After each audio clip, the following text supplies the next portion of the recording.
Hey, everybody. Welcome back to the Bulwark's YouTube page. We are talking today with Will Sommer about his newsletter, False Flag. If you're not subscribed to False Flag, you should be, because it's the absolute best way to keep track of all of the insanity that's going on in the right-wing media ecosystem. There's a lot of it. But Will, today we have a very important topic, a very troubling topic, frankly. I'm a little bit worried that I have not properly prepared for the oncoming geophysical event. What do I need to do to get ready for that? Yeah, so this is a phrase I started seeing more and more over the past couple months on the right, the geophysical event. And they were saying, every time, Trump might meet with a world leader, there'd be a summit, they'd say, I think they're talking about the geophysical event. And so I looked into this and really kind of like the big moment for and I should say, what is the geophysical event? Well, we don't really know. Maybe it's that the magnetic poles will switch. Maybe it's that Antarctica will blow up, something like that, or a huge volcano. But point being, it's a big, mega extinction event. This all comes up because on Tucker Carlson's show, he interviewed a nice lady who informed us that the government has siphoned off trillions of dollars, not billions with a B, not millions with an M, trillions with a TR, of dollars of taxpayer money to build underground bunker cities for the 1% to survive the geophysical event in. That's right. I mean, the big boom moment, if you will, for the geophysical event was this April Tucker Carlson episode starring a woman named Catherine Fitz, who was an assistant secretary of HUD in the George H.W. Bush administration for a year and a half.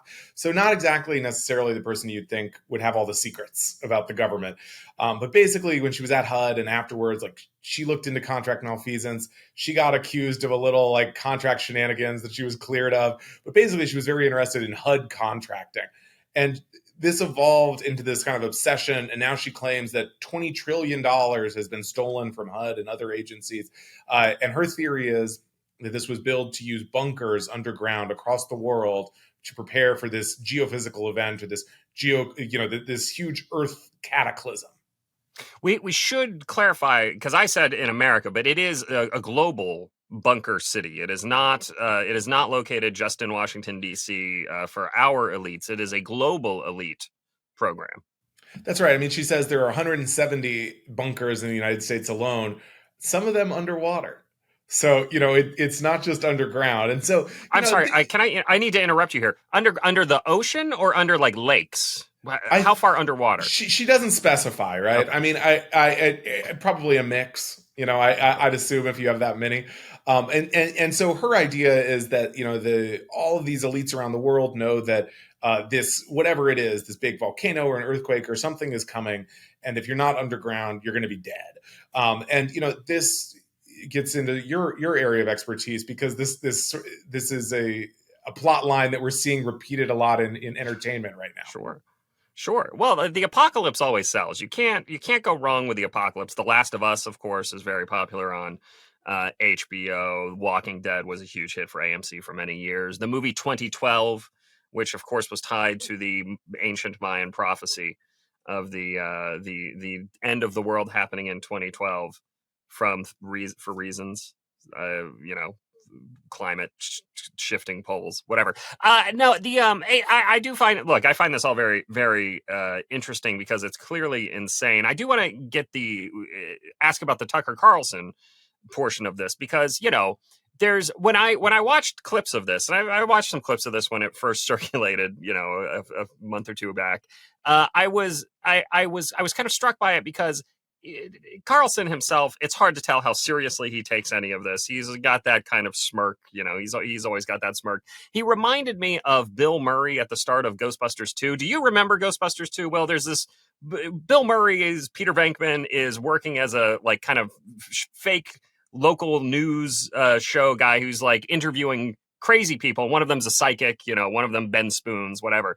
But he has this kind of like grin on his face the whole time that he's not taking it seriously. Do we think Tucker really buys into the trillions of dollars on underground bunkers? It's a good question. I can't speak to his, certainly the demeanor he presents is that he believes it, or at least finds it a viable theory. I mean, on this interview, he also talks about, things he's heard about underground bunkers in DC, which of course, is not hard to believe. But he's playing into it here, I would say. I mean, and there are right out in West Virginia, we have, or the eastern part of, or the western part of regular Virginia. There are bunkers where the government is supposed to go to in case of nuclear attack.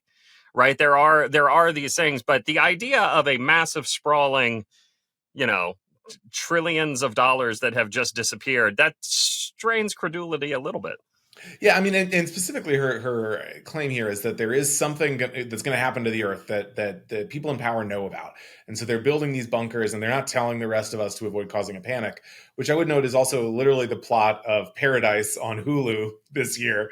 Sure. So they are, I don't know if she's cribbing a little from there, taking some inspiration, but that's her claim. She claims that she sort of refused to join the Council of Foreign Relations, which is kind of a big player in the imagined cabal, and as a result, she says she will no longer be on the bunker list. Great. Well, that makes you don't want to have a non-believer on the bunker list. So that makes sense. Use of HUD contracts to hide all of this money is a very interesting facet to me. Again, because it echoes some plot lines from TV shows like The Sopranos, where they were doing millions of dollars in fraud at the Esplanade to get all this HUD money. They were refurbishing houses. They were scamming the government. Is Tony Soprano in on the government bunker business? It's funny you say that. I mean, do they have some no-show jobs at the bunker construction site or what have you?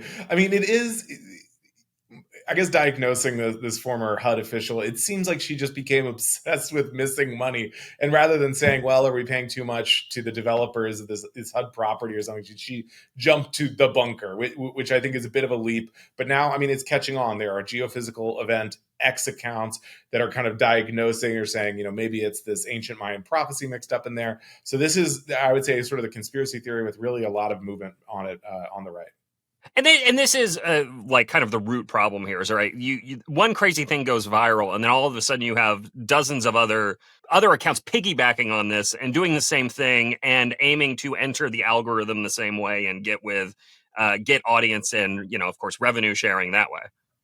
Yeah, exactly. I mean, I think what's refreshing about this, maybe for the right and the people getting onto it, is that it's actually a concrete conspiracy theory. It's a thing that you're saying, even if they aren't saying, well, this is a volcano is going to do it or what have you, but that they're saying something is going to happen.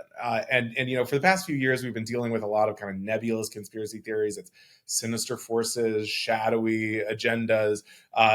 Someone killed Jeffrey Epstein, but maybe we're not going to say exactly who. But this is putting it out there, which I appreciate as well. Yeah. All right. The second item in your newsletter this week is a follow up to an earlier story. For background here, there was a woman who used the N-word against a child, and it was on videotape. And she did a GoFundMe or whatever the racist version of GoFundMe is. She did that, and then raised a bunch of money. And there we have a follow up to that story, a less successful race slur fundraising effort. Yeah, this was a huge cause celeb on the right a few weeks ago. This woman called a 5-year-old the N-word, and rather than being excoriated or what have you, the right turned her into sort of a cancel culture hero, and she raised $750,000. And so then I figured someone's going to try to repeat this. As it turned out, it was the guy this sort of racist Twitter guy who had started her fundraiser in the first place. A week later, he posts a video of himself as a rideshare driver calling a passenger the N-word. He posts the video himself. So there's a key difference there. He posts the video, and then Lyft says, I guess you're not going to work for Lyft anymore. And he goes, oh no, I need money. And so he's trying to raise all this money. And all these other racist accounts are saying, well, but in this case, you posted it yourself, right? Like there seems to be, like maybe you set this up, you did this deliberately. And he said, well, who's to say, exactly how it got posted? It's, either way, I'm really like a martyr here for cancel culture, just like this previous woman. So it wasn't. And he has not been as successful, right? This has kind of crashed and burned. Yeah, he's raised 1/100th of what she has. I think he's at 7,000 at this point. I mean, he's kind of been banished from the white supremacist movement in part because they found out he was Jewish, and he was saying, come on, guys. I'm like, he goes into this whole discourse. This was very, I should say, this is like a very hot debate in like real far right Twitter over the past few days. He's saying, come on, guys, I get a sunburn too. That means I'm white, all this stuff, really pathetic stuff. But at least for me, it was heartening. I found the original Playground story was so depressing that this woman could call a child the N-word, totally terrible thing to do, and then become a near millionaire. But at least maybe it's not that easy to repeat. Yeah, it seems though his biggest crime was being stupid. Well, in addition to being Jewish, just doing this stupidly. That was his biggest problem. Wasn't the racism; it was the stupidity.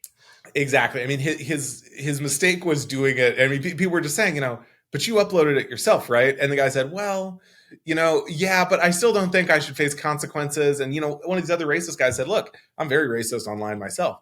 But if I went in front of my job and stood out there with a sandwich board with a slur on it and got fired, I wouldn't be surprised that happened. Will, there's one other line from the end of this piece that I just was hoping you might clarify for me. So the woman, this Shiloh Hendricks woman, she removed herself from the situation. She denounced this Rachlin fellow and said, as soon as we found out the truth about all that, I severed ties with him immediately. Hendricks said, this is you now, while also stressing for some reason that she wasn't married to Rachlin either. Was there a question about that? Was there some suggestion that the two of them were a couple? I think there have been a lot of allegations about like how was this the original Playground thing all was set up, which I don't think is true. But basically, what was this guy's role? He had described himself as the mastermind behind the original fundraising campaign, and so ultimately, to me, this guy helped her raise nearly $1 million, and suddenly you can see how quick she throws him under the bus and says, "By the way, I'm not romantically involved with him either." It's adding insult to injury. That's a real kick in the pants. Will, thank you for keeping an eye on all this for us. I love talking about this stuff. It just makes my whole day brighter, even when it's horribly depressing. But thanks for chatting. Yeah, thanks for having me.